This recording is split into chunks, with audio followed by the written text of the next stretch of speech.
Depuis de longs mois désormais, la rumeur d'un combat entre Cédric Doumbé et Baki affole les réseaux sociaux.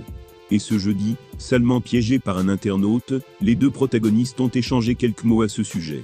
C'est l'une des grandes tendances des derniers mois sur les réseaux sociaux, les comptes parodiques d'informations. Ces pages prennent l'apparence d'une autre, changent une petite lettre dans le arrobase, et s'amusent à créer des faux buzz. Par exemple, le prodige du MMA français Baki a été le sujet d'une fausse rumeur par ce biais. Le post disait ceci: grosse félicitations à notre ancien combattant Bessangour pour sa signature au PFL. Il combattra sur la carte de Paris en mai 2024. De nombreux internautes se sont fait avoir par cette fausse annonce, preuve qu'elle était bien faite. Mais un combattant professionnel comme Cédric Doumbé, qui est en plus une star du PFL, n'aurait pas pu tomber dans le panneau.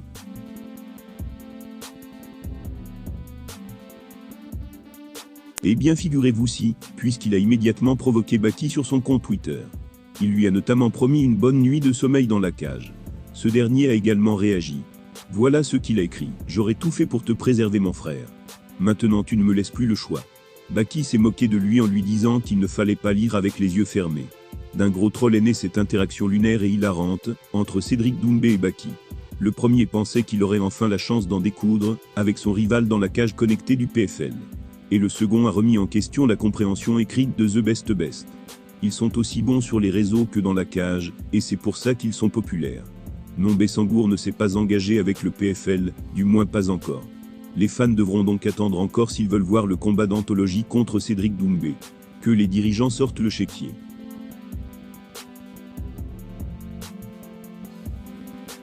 Fort de son expérience globalement réussie dans le ring face à Tyson Fury, Francis Ngannou se laisse le temps de trouver le prochain adversaire parfait.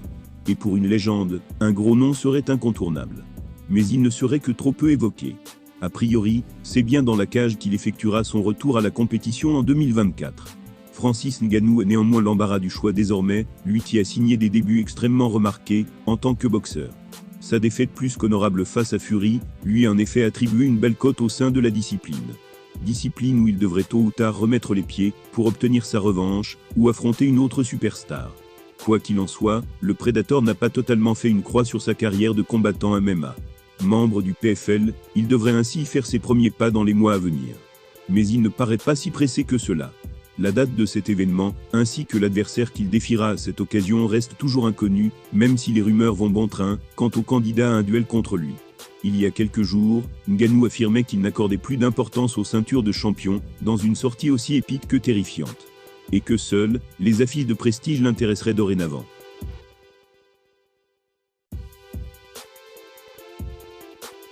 De quoi réduire les possibilités concernant son prochain affrontement. Dans la MMA Hour, l'ancien champion UFC, Chael Sonnen est, dès leur venue, évoqué une piste qui fait pleinement sens selon lui. Voilà ses mots: le combat le plus évident pour Francis Ngannou, ce serait celui contre Ryan Bader, mais personne n'en parle. Quand je dis évident, je fais référence au rachat du Bellator par le PFL.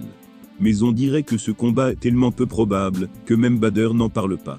Personne n'en parle, parce qu'on sait tous, que ça ne va pas se faire. Mais personnellement je le trouve évident.